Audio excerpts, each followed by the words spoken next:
Eu queria apenas agradecer as pessoas que participaram da elaboração desse novo formato do Minha Casa Minha Vida, porque há um déficit habitacional crônico no país. Meu querido Rodrigo Pacheco, presidente do Senado, em 1974, portanto há 48 anos atrás, na primeira campanha vitoriosa do PMDB, quando o PMDB elegeu 16 senadores, surpreendendo a Arena, que tinha ganho tudo em 70, a campanha do PMDB, ela dizendo que o Brasil tinha um déficit habitacional de 7 milhões de casas. Isso há 48 anos atrás. E hoje eu vejo as pessoas falarem que nós temos um déficit ainda de 6 a 7 milhões de casas. Mesmo com o programa Minha Casa Minha Vida fazendo 6 milhões de casas nesses últimos anos. Isso demonstra a necessidade do Estado se sentir obrigatório em fazer essa reparação que ele tem que fazer para garantir às pessoas ter acesso a uma casa. Tem gente de classe média alta, tem gente mais rica, que não tem preocupação em ter casa. As pessoas pagam aluguel porque querem pagar num lugar melhor, sabe? Garantir sempre um lugar mais extraordinário para morar. Mas muitas vezes as pessoas mais pobres, trabalhadoras, não têm essa opção. É muito difícil uma pessoa pobre ter que mudar de casa todo ano. As crianças não fazem amigos, as crianças não se habituam numa escola, nem sempre a gente arruma casa para alugar no mesmo bairro. Então, as pessoas vivem como se fossem retirantes, à procura de um lugar para morar, aonde conseguir encontrar. E, normalmente, o preço do aluguel é uma coisa que eu considero um mal na vida do trabalhador. O primeiro aluguel que eu fiz na vida, presidente do Senado, Rodrigo Pacheco, eu casei em 69 e eu pagava num quarto e cozinha uma nota de 100 cruzeiros. Era o aluguel. Mas todo mês, Alckmin, que eu ia pagar aquele aluguel, eu amaldiçoava porque aquele dinheiro não voltava mais. Era o dinheiro que não era um patrimônio meu, era um dinheiro que eu estava dando para alguém. E isso me fez ter uma obsessão de ter uma casa própria. Uma verdadeira obsessão. E a primeira casa própria que eu comprei, eu vou dizer do Sistema Financeiro da Habitação, lá em São Bernardo do Campo, era uma casa que tinha 33 metros quadrados. 33 metros quadrados, morava eu, mulher, 3 filhos, sogra e 2 cachorros. Mas vocês devem perceber como é que vive uma pessoa numa casa de 33 metros quadrados. Por isso que quando nós pensamos no Minha Casa Minha Vida, eu briguei muito. Não pense que o que nós chegamos hoje foi de graça. Foi muita briga dentro do governo para a gente construir algo que fosse um pouco mais digno do que os 33 metros que eu consegui comprar em 1976. Porque muitas vezes tem gente que não respeita as pessoas mais pobres e acha que o pobre merece qualquer coisa. A nossa ex-presidente da Caixa Econômica, Maria Fernanda, uma pessoa que eu tenho um apreço extraordinário por ela, eu tive uma briga muito forte com ela e com o meu amigo Eduardo Campos, governador de Pernambuco, porque eu fui inaugurar uma casa em Pernambuco e eu fiquei indignado com o tamanho da casa. A casa era num lugar chamado Canal da Malária, a Luciana conhece bem. E a casa era tão pequena que eu fiquei muito irritado, profundamente irritado, e eu não achava digno a gente entregar uma casa daquela para uma mulher. E quando eu estou discutindo com eles o tamanho da casa, a mulher entra e ela fala assim para mim: não brigue não, presidente, não brigue não, essa casa para mim é o céu, o senhor não sabe aonde eu morava antes.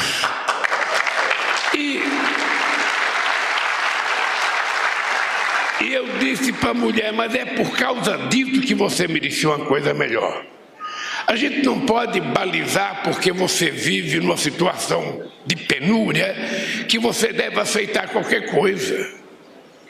Eu fui com a presidenta Dilma entregar a casa em Governador Valadares uma vez, um conjunto financiado, acho que era pelo BNDES. Eu quase que derrubo a casa. Tal era a má qualidade da casa que estava entregando. Não tinha porta, não tinha acabamento, não tinha muro separando uma casa da outra, nada. E quem fez aquela casa achou que era normal, não, mas o povo gosta assim. Eu falei: o povo não gosta assim. Todos nós queremos ter o nosso espaço. Quem não quer ter o seu quintalzinho cercado, para o cachorro do vizinho não entrar no nosso quintal, ou não morder a nossa cachorrinha, ou a nossa galinha não ir para o quintal do vizinho, ele comer achando que é dele? Todo mundo quer ter uma separação, uma cerquinha, todo mundo quer ter a sua intimidade. Essa história da varanda, meu caro Jader, você não tem noção. Eu, na época, foi muito engraçado, mas eu estava lançando um conjunto habitacional no Rio de Janeiro e eu perguntei: por que não pode ter uma varanda de 1 metro quadrado?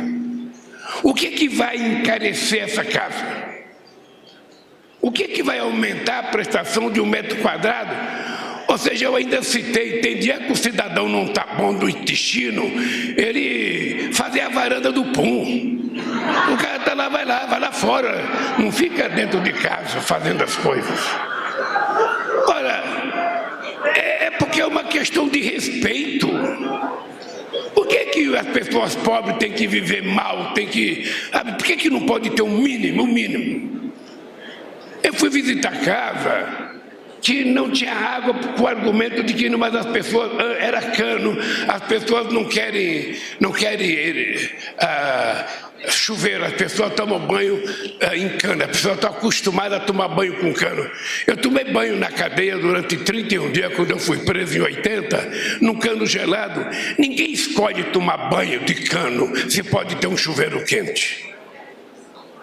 Então, eu acho já de que essa nova modelagem de casa para atender uma parte da sociedade brasileira é extremamente importante. É um apelo que eu faço aos empresários, um apelo que eu faço a você, que eu faço à Caixa, aos técnicos. É preciso que a gente zele pela qualidade das coisas que a gente vai entregar ao povo mais pobre desse país.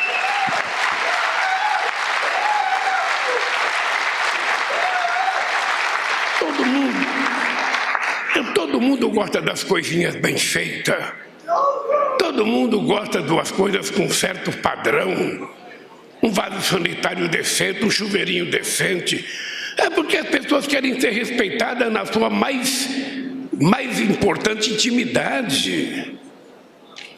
Então eu queria que vocês levassem em conta essa evolução. Já estamos com 40 metros quadrados, já melhorou, mas o movimento popular tem feito casa de 60 metros quadrados. E mais importante, o movimento popular já tem feito casa, inclusive apartamento, com 13º andar, com elevador. Porque me parece que pobre nasceu predestinado a ter casa só, bloco de apartamento de 4 andares, porque ele só pode subir de escada, porque eu não posso pagar elevador. Nós temos que acostumar, de forma muito civilizada, as pessoas cuidarem do elevador e as pessoas poderem ter uma casa e subir, sabe, de um apartamento de elevador. Por que é proibido o pobre morar numa casa que tem elevador? Porque fica caro? Vamos encontrar um jeito de tornar isso barato para ele ser tratado de forma respeitosa. Bem, eu queria dizer para vocês que tudo isso está acontecendo num momento excepcional do Brasil. Eu não sei se vocês estão tendo o mesmo sentimento que eu estou tendo. O país parece que voltou a se encontrar com a normalidade. As pessoas estão tendo o direito de voltar a ser felizes. As pessoas estão tendo, o direito de voltar a ter esperança. As pessoas estão voltando a sonhar. As pessoas percebem que a economia começa a melhorar. As pessoas começam a perceber que o preço do alimento começou a cair. Vocês estão lembrados que na campanha eu falava da famosa picanha? Portanto, a gente vai voltar a comer carne. Quem gosta de comer carne, quem não quiser, come verdura, come legume, com qualquer outra coisa. Mas eu, por exemplo, não abro mão de que uma picanhazinha com uma cerveja gelada na casa de um companheiro que ofereça para a gente é muito bom. O país vai voltar à normalidade. A relação com o Congresso Nacional, ela vive possivelmente o melhor momento nas últimas décadas. Ou seja, o Rodrigo Pacheco preside o Senado, que é uma instituição independente da presidência da República. Ele não tem que pedir licença para mim, ou favor. A Câmara tem um presidente, tem 513 deputados, ela vive também um momento, as pessoas se assustaram. Como é que a Câmara aprovou a política tributária? Como é que aprovou o CAF? Como é que aprovou? Aprovou porque é para o Brasil, não é para nós, não é para o PT, não é para o Lula. Aprovou porque as pessoas estão percebendo o momento histórico que o Brasil está vivendo. Se a gente souber cuidar com carinho do momento político, essa será a década do Brasil. O Brasil pode recuperar o seu prestígio internacional. As pessoas podem voltar a ter aumento de salário. As pessoas podem voltar a ser tratadas com respeito nas ruas. Ninguém é obrigado a torcer para o mesmo time, a frequentar a mesma igreja. Cada um de nós vai ser o que a gente quiser ser e a gente tem que respeitar. Isso é democracia exercida na sua plenitude. É preciso parar de mentira no telefone, é preciso parar de ameaçar as pessoas no telefone, é preciso parar de violência, de contar mentira. As pessoas gostam de viver um mundo mais verdadeiro. As pessoas só querem paz e tranquilidade, que ninguém perturbe a tranquilidade deles. Os empresários têm que ter do Estado garantia, tem que ter estabilidade, tem que ter estabilidade jurídica, política, social. E o governo tem que brigar. O presidente do Banco Central só tem que entender que ele não é dono do Brasil. Ele está exercendo um cargo que foi indicado pelo Senado. E ninguém está pedindo nenhum absurdo. Nós estamos pedindo os juros precisam ser menores para facilitar que os empresários possam tomar crédito, para facilitar que a economia volte a crescer, para facilitar que o pequeno e médio empreendedor possa financiar o seu negócio, para financiar pequeno e médio empresário. É só isso. O que estamos querendo demais? Nada. Só queremos viver em paz. Todo mundo sonha ter um emprego, todo mundo sonha ter uma casinha, todo mundo sonha ter seus filhos numa escola de qualidade, todo mundo sonha ver seus filhos brincar na rua sem violência, sem medo de bandido, sem medo de bala perdida. Esse país não pode ter empresário se dizendo empresário porque tem um lugar de praticar tiro. Não. Esse país, ao invés de lugar de praticar tiro, tem lugar de praticar leitura, tem lugar de praticar, de estudar melhor. E esse país, ele será do jeito que a gente quiser. Esse país não será feito por nenhum alemão, nenhum francês, nenhum americano. Esse país será feito por nós, povo brasileiro, com a nossa cor, com a nossa altura, com o nosso jeito de ser. A gente tem que decidir que pátria que nós queremos, que nação que nós queremos. uma nação que não tenha contencioso com outra nação. Uma nação que é única, o nosso único contencioso é no futebol. Sabe, o resto nós temos que estar bem com todo mundo. Por isso eu queria, Jader, a você, a Caixa Econômica Federal, a Casa Civil e a turma da Casa Civil que trabalharam nesse projeto, eu quero dar os parabéns para vocês. Lembrando que quando nós começamos a fazer o Minha Casa Minha Vida, os empresários me ofereceram um projeto de 200 mil casas, achando que não tinha condições de fazer mais. O Guido Mantega me ofereceu a oportunidade de fazer 500 mil casas, porque achava que era muito grande. Pois bem, nós fizemos na primeira vez 4 milhões de casas.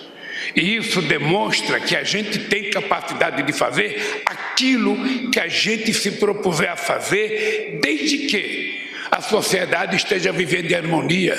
O presidente da República não pode brigar com o governador, o presidente da República não pode brigar com o prefeito não é adversário, o governador não é adversário, eles são os representantes legítimos do povo que os elegeu. Os prefeitos do estado têm que ver se tem terreno mais barato, terreno mais próximo do centro desenvolvido, prédios abandonados, terrenos da União. Nós vamos ter que transformar isso em coisas habitacionais. A quantidade de terreno que existe abandonado nas grandes regiões, a quantidade de prédios da União, só o INSS tem 3 mil casas e terrenos, prédios. Por que isso fica na mão do INSS? Por que a gente não distribui isso para o povo, sabe? Faz as mudanças que tiver que fazer, ao invés de levar o povo para morar 20 quilômetros da cidade, do centro da cidade, leva o povo onde já tem asfalto, já tem escola, já tem energia elétrica, já tem asfalto, já tem linha de ônibus. É apenas a gente fazer aquilo que é o óbvio. Ninguém pode se esquecer por que nós disputamos a eleição. Ninguém pode esquecer por que nós estamos aqui. Nós não estamos aqui para inventar. Nós estamos aqui para fazer o óbvio.